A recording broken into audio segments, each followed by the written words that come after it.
Dracula ayant plutôt bien marché, la Toei décide ensuite de s'attaquer à Frankenstein, mais là encore, le lien avec l'œuvre originale est assez ténu.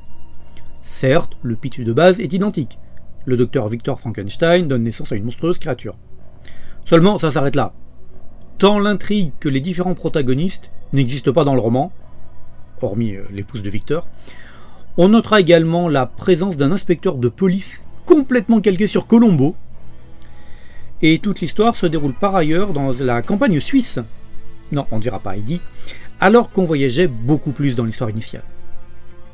Le monstre, quant à lui, est nettement plus idiot dans l'animé, plus gentil et dépourvu de paroles.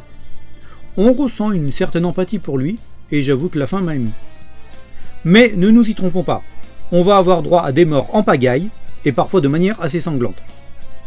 Arrivé à la fin du téléfilm, il n'y aura pour ainsi dire que l'inspecteur et la jeune fille de Victor encore en vie. Sachant tout de même qu'elle aura perdu en un laps de temps extrêmement court son chien, sa gouvernante, son fiancé et ses 2 parents. On se demande bien comment elle va s'en remettre. Tout comme Dracula, ça se laisse regarder. Même si l'histoire est différente, on respecte bien le thème original. Néanmoins, Dracula était quand même un peu plus intéressant. Là encore, très bonne musique, qui sont signées cette fois de Kentaro Haneda.